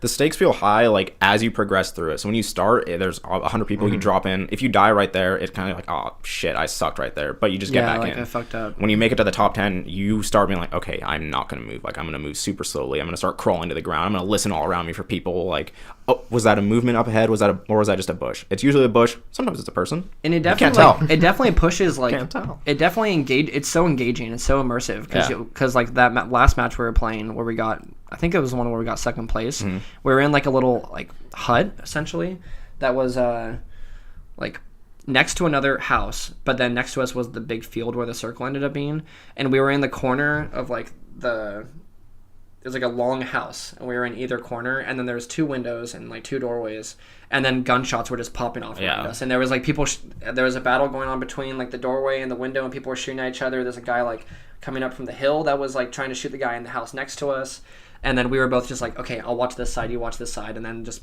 bullets are flying, like glass is shattering. It turns into chaos. It's very, very exciting. And so we're just like, yeah, you're just pushed to your limits, and then also you can as we learned, you can do push to talk, to do verbal intimidation. That's a valid tactic to anyone. There's definitely been moments where we're like clearing a house and we're just like, we know you're in there, motherfucker. Yeah. Like, get out here. I know you're there, Ethan. I know you're there, Ethan. Just like yelling at people. Ethan's our friend from Resident Evil 7. Yeah, or like before going into a house, we're going to be like, we can do this one of 2 ways. Like, we can do this the easy way or the hard way. And We've tried negotiation tactics that we know you're in there, drop your guns on the ground and walk away. It didn't work at all. It didn't work. It's even kind of funny because like when you've gunned, like It didn't work. when we It messed did up not those work. people in the like ruins the other day. Oh, yeah. When we just fucked up like 3 people at the end, I was just like, yeah, what's up? Like Yeah. you can just like intimidate them. It's or, probably the most like caveman feeling. Like It hamburger. is. It's probably Hamburger. Like, it's probably the most Robin Williams. No. No, but when you like kill someone, it's probably like the biggest like adrenaline rush, and then It's- like It's you feel like a scary. big ass man It's after that. scary You how do. like when you kill someone, and sometimes you feel bad because you're just sitting behind a door, and like Yeah. if you're in third person, you can view around the door and see someone come in there, and you're just like, I'm gonna end this man's like game right Yeah, here. You it's- might have been here for 30 Sorry, minutes, but I dude. don't care. I'm gonna. Yeah. yeah, You're it's done. Like, it's you or It's me. every man bro. for himself. Yeah. There's some exciting moments in that game. It's For sure. Yeah, I think that's one of the most exciting games I've played in a long time. So I've basically been addicted to playing that. Good I've stuff. also been playing Prey Ooh, Pry. that's a good one. We're That gonna just talk dropped. about that in a minute. Friday. That dropped, yeah, Friday. So it's pretty recent. You guys been playing anything? I've been playing. Before I go to bed, I like to usually wind down for a while. Not recently, but I would always play like Animal Crossing or something before going to bed, something chill. But recently I've been playing. It is the chillest game on earth. It's so It chill. is. That game is meditative for me. I'd say that's fair. Yeah, it's a good game. But yeah, so I used to play that recently because the Switch is perfect for this. I'll undock that bad boy, get under the covers with me cat Emily, and I'll play some Mario Kart. Okay. Yeah, Mario Kart's been The really old fun. swish. That's really easy to pick up and play. I've been working my way through like 50cc, 100cc, and all that stuff. Mm-hmm. So it's really easy to sit down and play like a cup or 2, and then go to bed. So Did you play this a lot when it came out on Wii U? I was one of the 10 people that had a Wii U, and I did buy Sure. Mario Kart at launch. I mostly played it over at like when we would hang out. Oh yeah. It was more of like a local multiplayer thing, but yeah, I played through it a decent amount on the Wii U.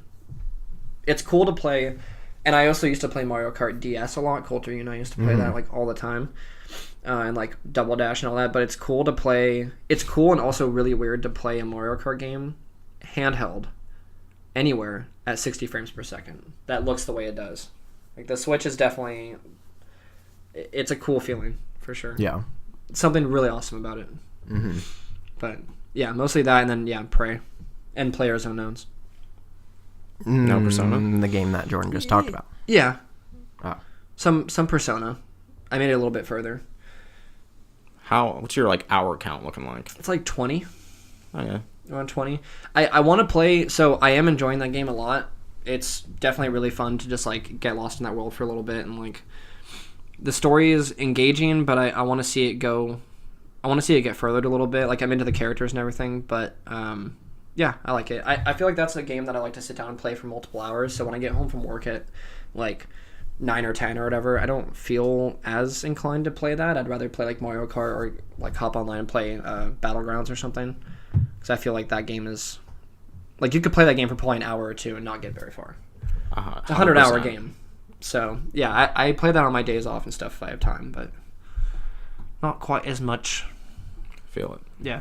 What What about you, Coulter? Colty? Been playing Zelda still a little bit, yeah. not as much as before, but Yeah, I played a lot last night. Beat the second Divine Beast. Which one was that? The Goron one. Okay. Have you already done the Zora? Yes, so Okay. I've done those two. We did them in the same order. Very fun, very fun. How did you feel about those two compared to each other? Just really quickly. Or just that setup of those dungeons. I mean, similar. The Zora I found a fair amount harder. I felt like the Goron was pretty easy.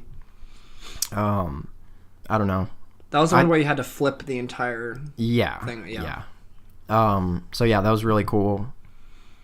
Good game. Mm-hmm. I haven't Still really enjoying been- it as much as Yeah, you previously did. I feel like with that game you can stop for a little while because I stopped for like a week or something like that, and then I didn't play it, and I didn't really feel like a strong urge to go back. But once you start, you're like, okay, this is my life now. I'm gonna be Sucked like in. getting food and like creating stuff, and I have to go to this place, and like the map is enormous. Yeah. So It's easy. It's very easy to get lost. in that yeah. game. And I start like making like 13 plans ahead, like a to-do list of what I need to do. I'm gonna check this gorge, and I saw like a weird thing over there, Yeah. so I'm gonna need to investigate that. But first, And you're like, there's Just- a mountain over there. It looks like there could be a shrine. in that Constantly little getting cave there. sidetracked, and at the very end of that list is the actual story. So which seems to be taking quite some time. yeah, Man, that game. The Switch is Wii. weird. It doesn't give you a hard play count. At least not that I can see. It just says like played like X hours or more, and I think for me it says like played 40 hours or more. And I'm the same distance as Coulter. I've probably done a few more shrines and things like that because I've been like all around the entire map, even in places that are kind of sketchy. Yeah, but or most of the map. I think I have most of the map uncovered. But yeah, I feel like I've put a ridiculous amount of hours into that game for how far I've gone in the storyline, quote unquote. So yeah, good stuff though. So what is our first gaming story? Is it gonna be Prey?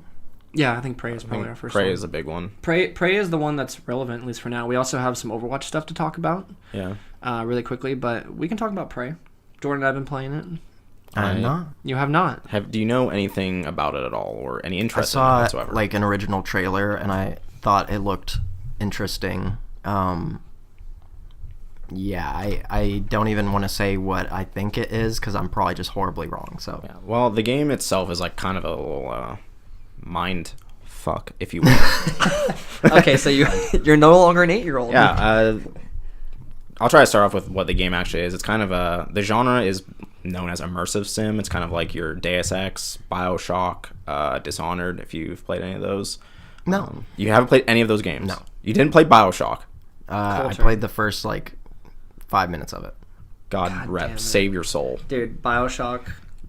But anyways, Classic. it's a shame you haven't played those games, but they're basically, We first... are going to be discussing all those games in depth right now. I will absolutely not do that.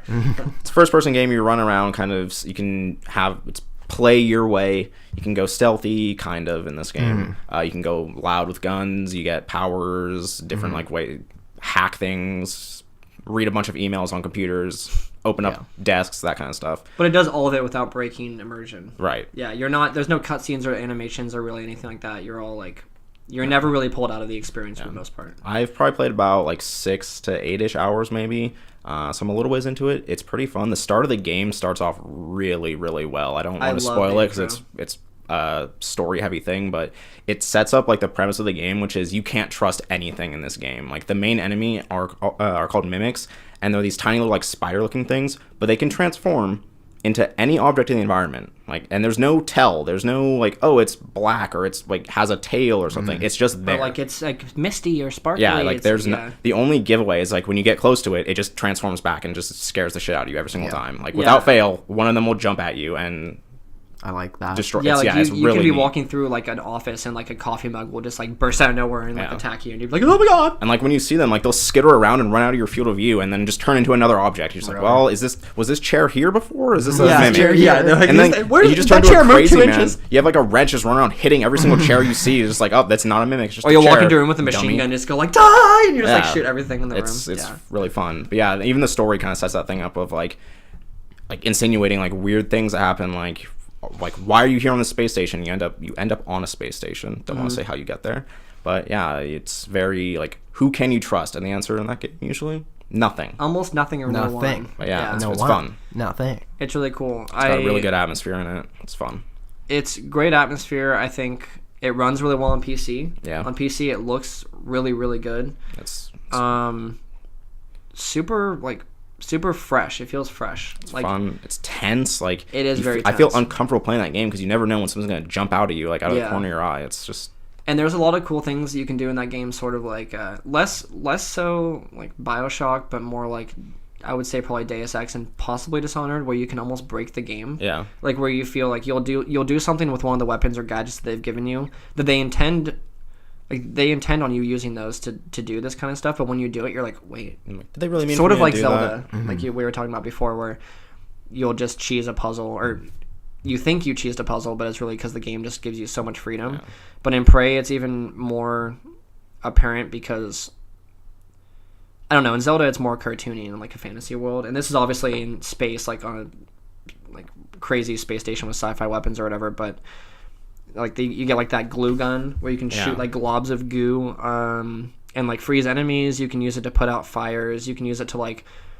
You could even theoretically, if someone's running at you or like you're scared of like an enemy or something, you could just use it to block a doorway and people can't get in or out. You can build like staircases with it to climb like up on top of things. Yeah, you could use Like, it to it's scale really walls. a versatile like tool. They don't like tell you straight up that you can do this stuff with it. It kind of says like, oh, you can use this to like maneuver the environment, but it doesn't really tell you. You kind of get like visual cues, like you'll see just a bunch of like ice glue blocks like up leading into like a staircase or something like that. You're like, oh, I can use this to like maneuver around. It Like- doesn't say like you can like shoot this at a pipe that's like spraying fire out, and like when you spray it on the pipe, it seals the pipe up and you can get through the area. Yeah, they It's never cool. tell you that kind of stuff. They'll like do a lot of visual storytelling, which is really cool. Where they'll drop like near a fire or something, there'll be like a glue gun ammo, or you'll see like a dead corpse with a glue gun like stashed somewhere, and you'll be like, oh, I could use that to get past that fire like chasm thing, or like.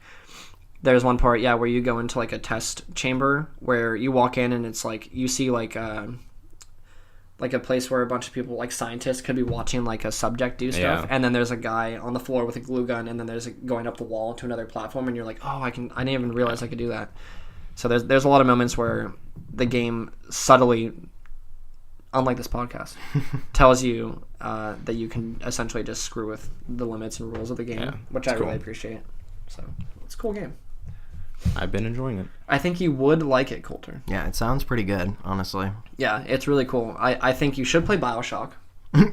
But No. Look for our Let's Play of BioShock. that could be cool. But no, Prey is fun. It is new and fresh. Just came out a couple days ago on Friday. Yeah. So today is what, the 10th? It came out on like what, the 5th? 6th? Whatever last Friday is. Yeah. Yes. Good stuff. Everyone should play it. I agree for now. Everyone should pray to it. Everyone should pray. Don't become the prey. What do we want to talk about next? We're moving on to our Overwatch? next topic here. The next topic will be. I think we should talk about some. There's a few things here. This last part can be pretty quick, but before that, Overwatch. I know nothing about this, so you guys are going to have to set this up. I also don't know that much about it besides the stuff that Dane So, said. I mean, I think we probably don't have enough time for a general Overwatch discussion. But really quickly, we are coming up on the first anniversary of Overwatch, which is weird to think about. Yeah, we've played that game a lot. As has like everyone else on the planet, because that game kind of blew up. Still going strong. GOTY. Game of the century. No, that game's awesome. We've been playing it a lot, and recently there's some rumors that are floating around the interwebs about Doomfist, the long-rumored DLC character and possible antagonist of the Overwatch world, being added as a character or in some way being added to the game on the first anniversary of Overwatch. There's been talk of this character for a very long time. Yeah, I feel like this was one of the first characters that people were like, "Oh, this is the new DLC character coming out. I'll just wait for it." And I was Everybody like, keeps saying he's no, gonna come now out. it's Yeah. Ana, now it's Sombra, now it's Orisa. It's Well, it's never gonna be Doomfist. They've been hinting at Doomfist and involving him in the lore in some way since the very first reveal trailer for Overwatch, where like the two little kids are in the museum and Tracer's like, "Hey, cheers, love," and like Winston is fighting Reaper and like all that stuff. That whole thing is happening because Reaper and Widowmaker and someone else. They're trying to steal the Doomfist Gauntlet. Yeah. How is that explicitly stated? Someone says Doomfist at some point, or They it's just just mutter, written. Or they show It's a like slur. or they show like a Doomfist like poster or something. But yeah, they're that whole time they're actively trying to steal that gauntlet from the museum or the archives or whatever. So, yeah, I don't know. They kind of hyped him up to be like the big bad of Overwatch. Or So of what that is world. what is the news? Is there news? Well, the rumor is that he's going to be coming out on May 20th. The rumor is the same as always, is that he's going to come out. Well, no, And then he never will. No, but it He's was who is he voiced by? He's voiced by someone popular. I forget his name. Apparently, Or they wanted it to be Terry Crews. Terry Crews also stated that he wanted to do it before they. Oh, is it? said Was that not official? No, I don't think so. Shit. But he visited the studios, and people were like, he was there to record voice lines for Doomfist. Okay. He was I probably- want about that. yeah. Could I be, don't know. could not. But anyway, yeah, I mean, just the news / rumor is that he's coming out on the first anniversary of Overwatch to have like the Overwatch second phase or like the Overwatch second, 2. year 2 or whatever of Overwatch, which would be May 24th. Coming The up original on release date of Overwatch. of Overwatch. that. Neat. And then also there's some rumors that 2 other heroes are being tested right now. One of them being called Bria, and the other being called Ivan or Evone. Brian. Not major news, but I think it's interesting that Yeah, it's they're hard. kind of just coming right out the gate with just all these heroes one after Well, another. I mean, they're not doing that. This is a rumor, so it's hard to say whether this is... Yeah. I mean, the other rumors have always led to a character being revealed, but, I mean, we don't know if these are actually them or not, so it's hard to say. I think, I mean, Orisa came out somewhat recently, but I feel like this rumor is somewhat credible. Not credible, but it's somewhat believable because it would make sense to do something like this with Doomfist after so long around the first anniversary of Overwatch, like for like a year 2 of Overwatch or some sort of like big event. So we'll see, but I'd like to see them just drop multiple characters at once, although they're probably going to trickle them out to I feel keep like people they interested. Yeah, but, that would cause a lot of problems for balancing and all that kind of stuff. wouldn't. I don't know, maybe not any more so than it already does.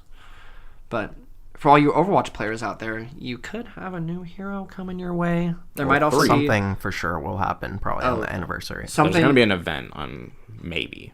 Actually, it's not time for the event. They usually do events like every couple months or so or whatever. But Yeah, but I feel like for the first anniversary, something will happen. Free loot boxes for everyone. Yeah, free loot boxes Yeah, with one. a One 1% loot box. chance of getting something you want. Yeah. Yes, dude. They recently. Oh, we could talk about this. They recently revealed, I guess in China. Or wait, is it either China or It's in China. Was it China? They. It's by law you have to reveal the probability of getting stuff out of video game loot boxes. Well, And they it's released- probability for like gambling. It's not specifically for video game loot boxes, but because it's considered a type of gambling. It says video game loot it's- boxes in the law. Oh, all the that stuff they I do that. saw was just only mentioning video games, but that's probably because That's probably because it was for a video game. Yeah, but they revealed like the hard statistics. What are we looking at for epic drops? Let me pull it up. It's not great. It's not good. Let's have a moment of silence for pulling it up. Sorry, guys, I didn't have this ready. Let's pull it up to pour it out. Okay. Pour it out. Oh man. Is that a song? No, I just made that up. Could be. The company detailed the likelihood sounds of like a players Kid getting Rock song or blah, blah. So this is when playing the game in China, at least. I don't know how this differs everywhere else, but each loot box will contain at least one rare item guaranteed, which is blue. Yeah. As for epic items, purple, those are found in one of every 5.5 loot boxes on average. Sounds right. Yep. Legendary items are the most difficult to unlock, which we already knew, appearing once every 13.5 loot boxes. All right. Okay, yeah. Yeah. That sounds right. I mean, they could just be fudging those numbers for Yeah. China. Like, how do you know that's it's the legal. true? I mean, If it's a legal thing, then it's probably true. for China. But how do you know it's not different for I US guess. drops? No, they specifically mentioned China in that article, but who knows? I'm not sure how much that would actually differ in the U.S., but It's a good thing I've never seems spent about right. real money on that game. it's a good thing I haven't spent hundreds of dollars on loot boxes. I'm sorry. How many? We're not going to talk about it. We're not, because we're moving on. It brings me pain. We are moving on. This is a really quick one. I think you put this in here, Jordan. Far Cry 5 Yeah. may have possibly leaked / I think it's a confirmed leak. Is it? Yes. I mean, it's probably not. I think the same thing happened with Primal. But it's set in Montana? That is the supposed rumor that's going to take place in Montana. It's going to be a Western? That is not true.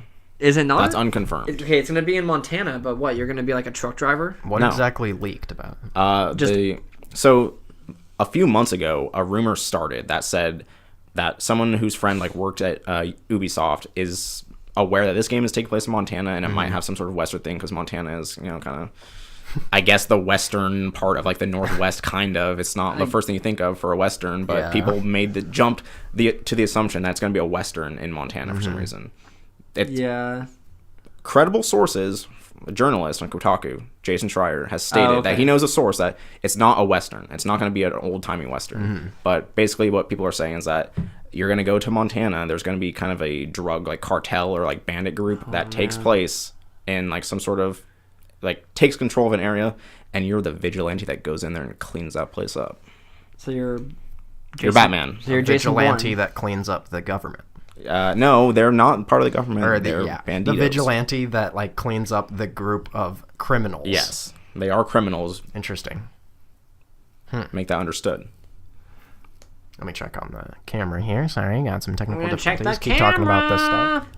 What are your feelings on another Far Cry game? I was just about to ask that to move into a little end of this segment, but I am kind of done with Far Cry. Yeah. I'm kind of done with Ubisoft stuff for the Is most that part. true? I mean, I don't know, man. I bought For Honor. Probably shouldn't have done that. Unfortunately, you Yeah, did. I don't know. Okay, so I didn't play Far Cry 1. Far Cry 2 came out. Kind of cool, like, take on that genre with, like, you have to manage your malaria. Yeah. You can light stuff on fire, and, like, there's a lot of cool tech. So that was fine. Far Cry 3 was pretty cool. That was a pretty novel idea at the I time. think Far Cry 3 is the high point of the series. Yeah, for sure. And that was also the beginning of the end, for me at least, for, like, that style of Ubisoft open world, like, checkbox Yeah. stuff where it's like, Climb this tower. yeah, climb the tower, which was cool in Far Cry 3. Like, you climb the tower, and then it's like, all right, you see all these icons, go do them, and you It's you pretty get old climbing 800 towers. Yeah, in a it just game. gets old, and so I don't know. But the thing about Montana, it's very flat. It's the big empty. no, I What know. if there are no towers? Yay! No towers. How about that? I don't know. I'm just not feeling it. Yeah. I haven't played any of the Far Cry games, so I don't really have too much of an opinion. We played Far Cry 4, Jordan. We played did, co-op a on little that. bit. It was not good. I feel like it would have been better if we hadn't already been burned by Far Cry 3 so much. Well, not burned, but like Just burned burnt out out, on yeah. Far Cry. It was very much the same game. But Yeah, I don't know. That whole, even Assassin's Creed, like, it's just evolved into this mass-produced, just not quite shovelware because they're not poor in quality. It's just like it gets so old. Well, that's untrue because sometimes they are. Well, that's true. I mean, they've been doing better. Assassin's Creed Unity had all those glitches and whatnot, but I just I've had enough of that kind of stuff. As of right now, I'm not chomping at the bit for another. I just Far thought it was Cry game. interesting that it was set like in the States and also in Montana, which is a weird setting for what is generally like a huge open world like shoot 'em up video game. Yeah, It's Montana. that is unusual. What's in Montana that's fun in a video game? I don't know. Mountains. Maybe there'll be a part where like you take a road trip to Mount Rushmore. That. It's not in Montana. All right, moving on. It's close. Yeah. Anyway, so Far Cry 5 probably gonna be okay. It's gonna be a Far Cry game. Tell you Yeah. that right now. Yeah. Well, I think that just about does it for most of our topics for today. All right. Unless anyone has a. So, the last one for reals? I think so. Does anyone want to pull something out of their hat or throw something in the ring here? No, I think we're a little overtime if it's up to me. We're a little overtime. All right. Were you going to say something, Jordan? No, I was gonna say we should pull that thing out of the hat ASAP. Yeah, so I'm sorry to the video viewers. This battery didn't cut the mustard. It wasn't because of the SD card this time. It was the battery. So I'm gonna have multiple batteries next time. Hopefully, Or we'll just have a shorter podcast next time. Yeah, the podcast was very long. So What? This is not much longer than the last one. I mean, we're not here to debate the length of the podcast. The last but, one was an hour and 21 minutes. So I think the next thing is we're gonna draw a film from the wacky film That list is correct. that we mentioned earlier. So Do we know whose turn it is? I wish we had a visual for this. Just imagine 3 men We sitting could on a record table like with a a bag. iPhone video, and then We could. like I could include that if you want. Do you want to start recording? Yeah, I'll start recording. Some hot behind the scenes action. it's over there. It's over on the counter. You guys figure out who gets to do this. So I think it was. I picked the Thing with my wild card. And So then I think I picked Halloween. Is that right? who picked the that's very right. first movie? Or what? We're not going all the way back to the first movie. No. So we can decide what the order was.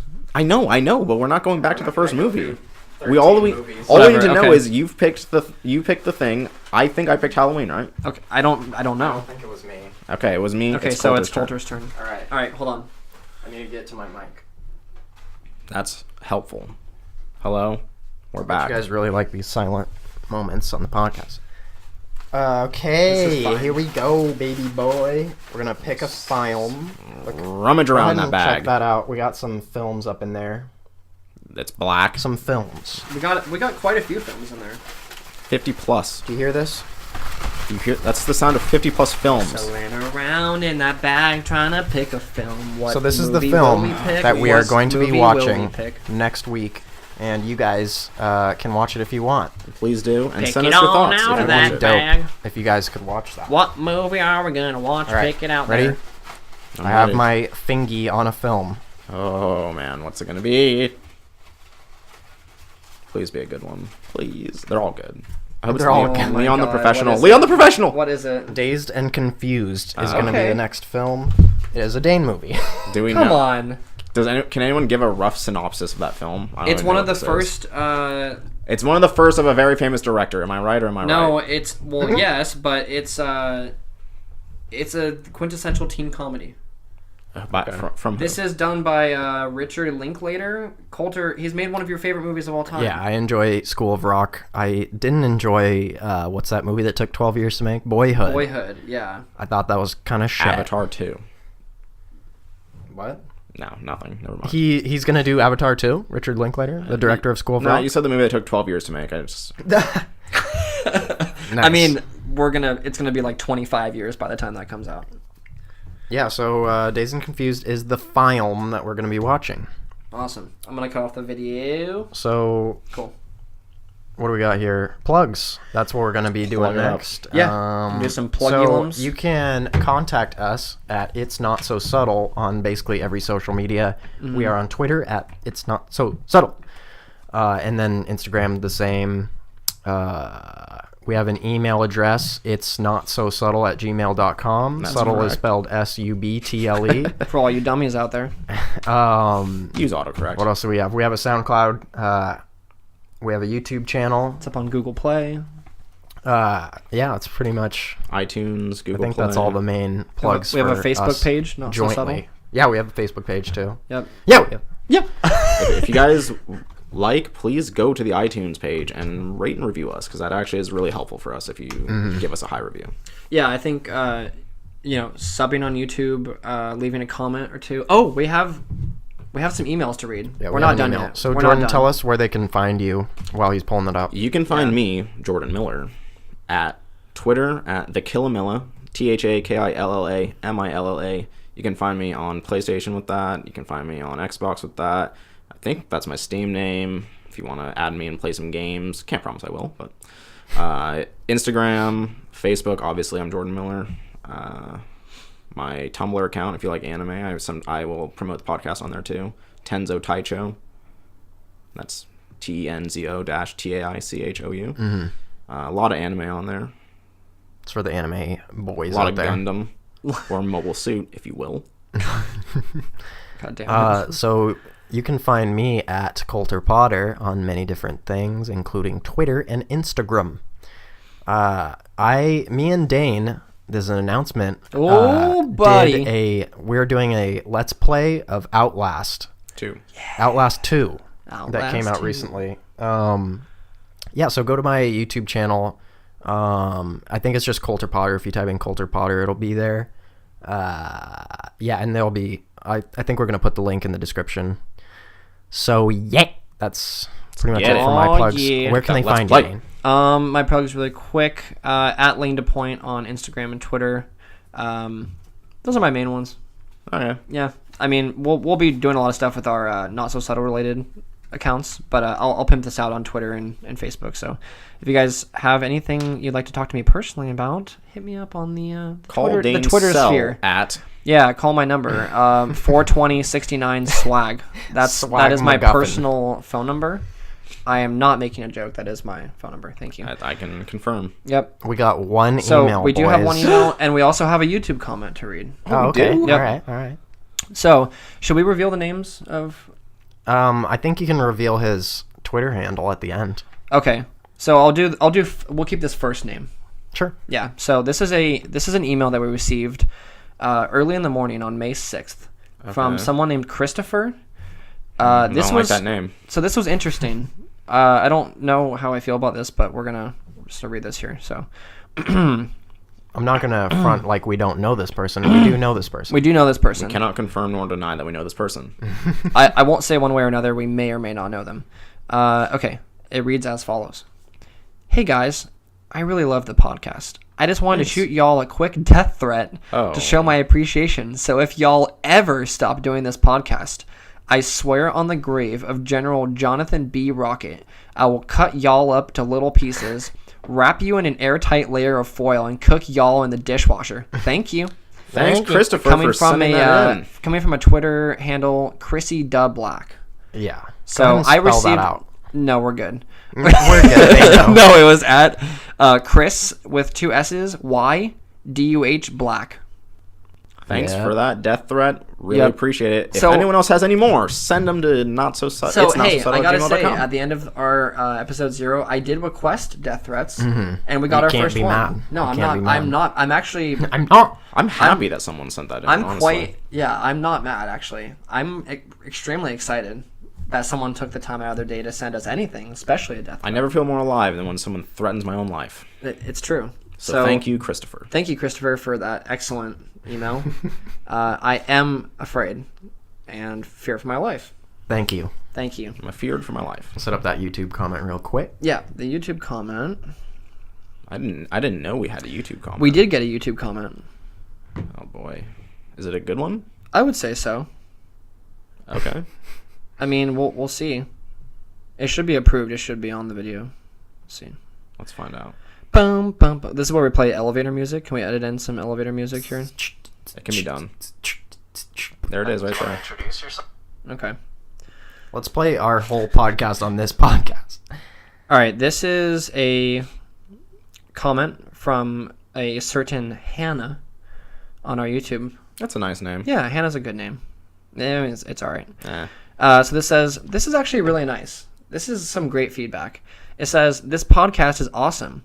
It's very funny while also addressing a lot of topics on media I wouldn't normally be drawn in by. I'm a 22-year-old female who doesn't play video games, but I still enjoyed this podcast. I love this comment, guys. This is me. And it says, but I still enjoy this podcast in its entirety because of the 3 guys' abilities to draw the listener in no matter what demographic they fall under. I applaud Not So Subtle and will be recommending it to all of my friends / family / enemies / pets / grandparents / pharmacists / grocery baggers, etc. Disclaimer: we did not pay this person for this promotion whatsoever. No, we did not. Don't know this Hannah. We definitely don't know this Hannah. We don't know who posted this. I don't. This is a completely random comment I've never from a random listener. met Hannah in my life. Never met. I don't know any Hannahs.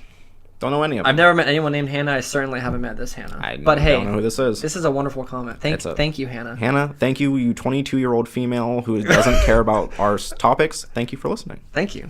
Appreciate it. This podcast is dedicated to Big Black. Thank you so And rest his much soul. for This saying is dedicated to Big Black. This is dedicated to Hannah, all you Hannahs out there, and this is also Every dedicated Hannah. to. This is also dedicated to the man who personally threatened our lives, Christopher. Thank you, Christopher. And thank you, listeners. Thank you, listeners.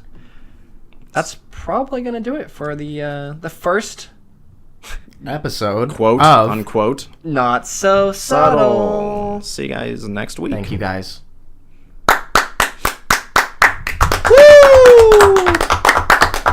Just clapping ourselves out. Alright, mates, that's going to do us for Not So Subtle. Coming to you live from Wembley Stadium, Liverpool. This has been Not So Subtle. Goodbye now. Cup of tea. Bye. Football.